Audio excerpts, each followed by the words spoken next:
A história da MLB tem vários exemplos de contratos que ficaram marcados como os piores, seja por causa do desempenho abaixo do esperado dos jogadores, lesões, ou simplesmente por valores muito altos pagos em relação ao retorno em campo. Aqui vai uma lista com alguns dos piores contratos da MLB.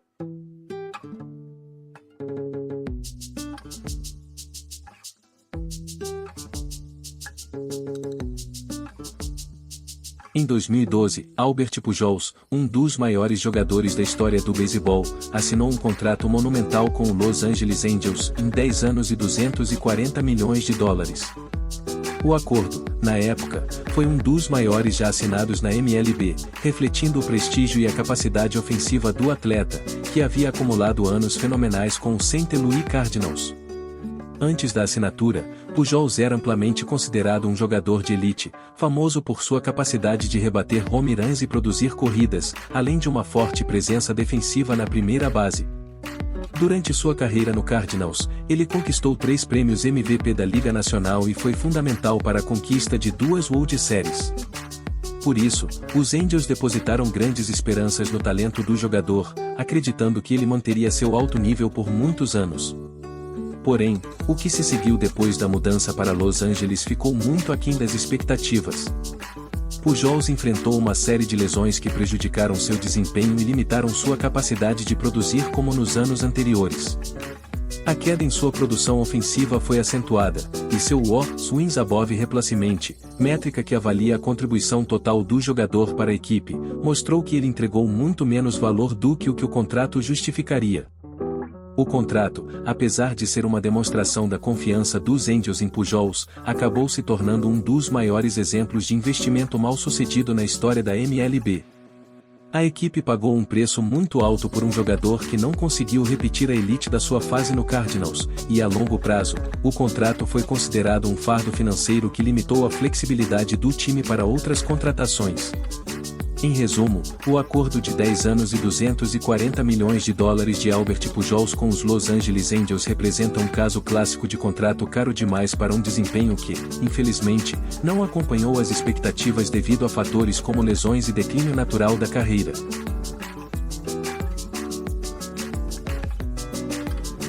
Em 2008, Joel Zumaya, um jovem arremessador que despontava como uma grande promessa para a posição de closer, assinou um contrato de 5 anos com os Detroit Tigers no valor de $12,5 milhões, com uma opção adicional de 3 anos e $17 milhões. A expectativa era de que Zumaya, conhecido por sua velocidade explosiva e arremessos em alta velocidade, se tornasse um dos pilares do bullpen dos Tigers por muitos anos.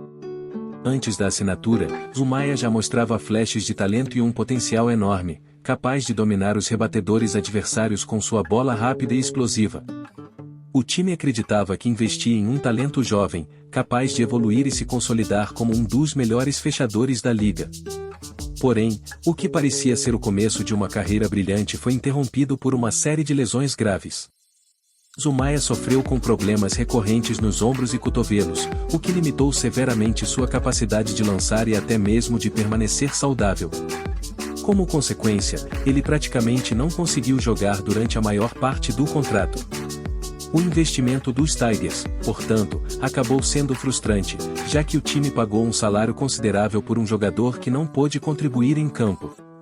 Além da ausência no montinho, as frequentes lesões e a recuperação constante limitaram as chances de Zumaya retomar seu nível anterior, fazendo do contrato um dos piores investimentos da equipe naquela época. Em resumo, o contrato de 5 anos e $12,5 milhões, com opção de extensão, de Joel Zumaya foi marcado pelo que poderia ter sido uma carreira promissora, mas que ficou comprometida pelas lesões, tornando o investimento dos Detroit Tigers um dos piores da história recente da MLB.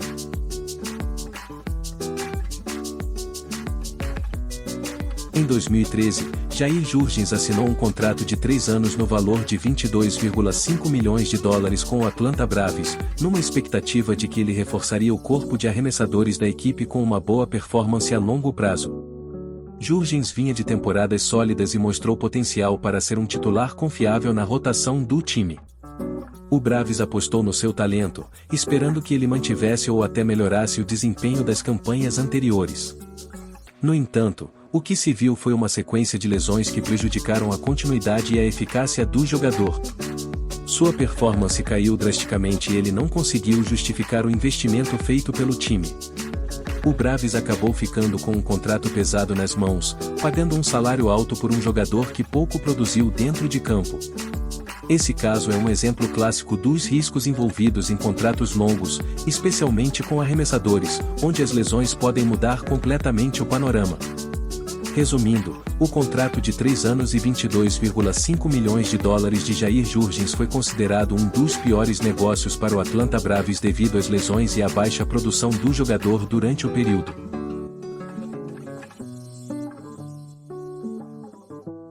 Em 2008, o Chicago Cubs assinou um contrato de 4 anos no valor de 52 milhões de dólares com o arremessador Rich Harden, esperançoso de que ele se tornaria um dos pilares da rotação do time.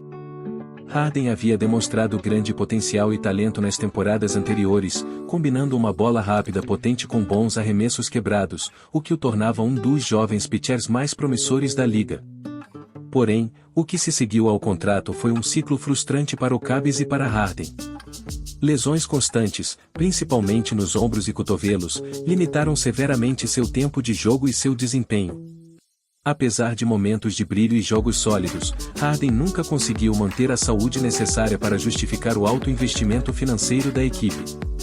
O contrato se tornou um fardo para o Cubs, que precisou lidar com a incerteza e a ausência frequente de seu arremessador mais caro. Esse cenário reforça a insegurança que existe ao investir pesado em pitchers, cuja saúde é sempre uma grande incógnita. Em resumo, o contrato de 4 anos e 52 milhões de dólares de Rich Harden com o Chicago Cubs é lembrado como um dos piores da história recente, marcado por uma combinação de grandes expectativas e uma série de lesões que impediram o jogador de entregar seu verdadeiro potencial.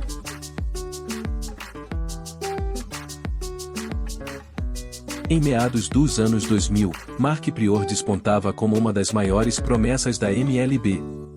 O Chicago Cubs, ciente do seu potencial, firmou com ele um contrato de 3 anos no valor de 32 milhões de dólares, apostando que Prior se tornaria um dos pilares da rotação de arremessadores da equipe. Prior já havia mostrado um talento impressionante, com uma combinação letal de controle, velocidade e arremessos quebrados que encantaram torcedores e especialistas. As expectativas eram de que ele se consolidaria como um dos melhores pitchers da liga por muitos anos. Entretanto, o que se seguiu foi uma série de lesões graves, especialmente nos ombros e cotovelos, que prejudicaram drasticamente sua capacidade de jogar e de se manter competitivo.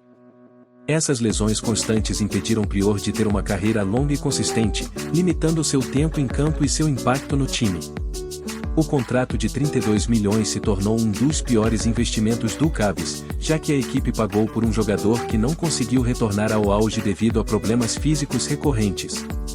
A trajetória de Mark Prior é vista como um dos maiores suicidas da MLB, sua que poderia ter sido uma carreira brilhante, infelizmente foi cortada prematuramente. Em resumo, o contrato de 3 anos e 32 milhões de dólares com Mark Prior é um exemplo clássico de como lesões podem transformar uma promessa em um pesadelo financeiro para uma franquia.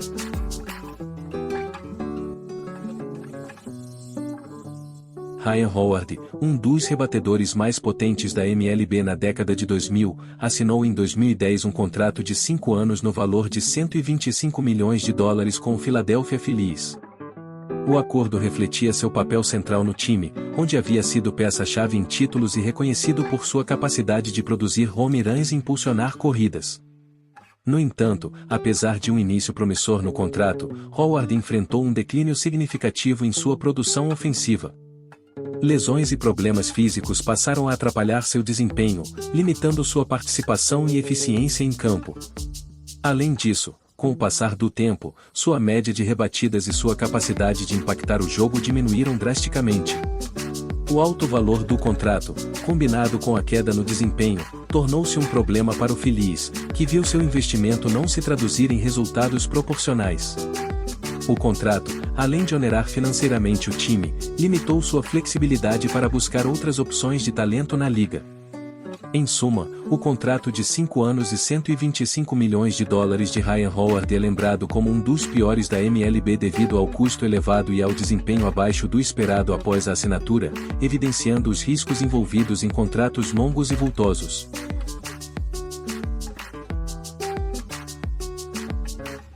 Em 2014, C.J. Wilson assinou um contrato de 5 anos no valor de 77,5 milhões de dólares com os Los Angeles Angels, após temporadas sólidas com o Texas Rangers. A expectativa era que ele fosse uma peça fundamental na rotação do time, oferecendo liderança e desempenho consistente como arremessador titular. No entanto, o que se seguiu ao contrato foi uma queda significativa na performance de Wilson.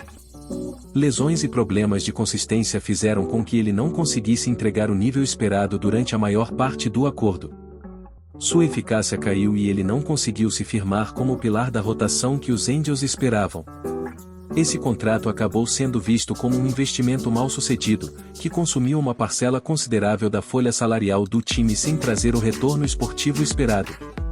Em resumo, o contrato de 5 anos e 77,5 milhões de dólares de C.J. Wilson com os Los Angeles Angels é lembrado como um dos piores negócios da franquia, marcado por desempenho abaixo do esperado e lesões que limitaram sua contribuição.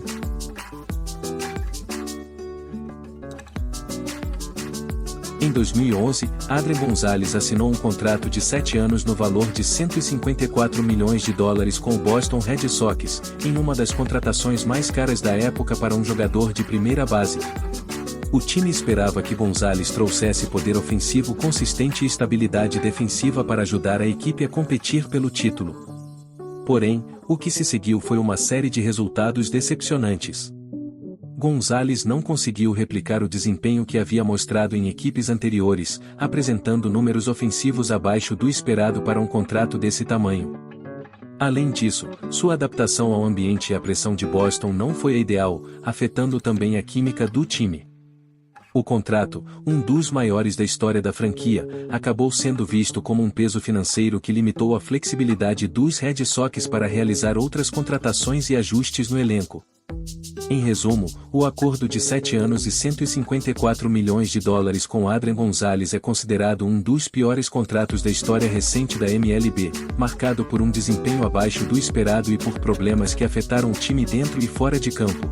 Os contratos milionários na MLB sempre carregam um alto risco, especialmente quando envolvem jogadores com histórico de lesões ou aqueles que estão entrando na fase final de suas carreiras.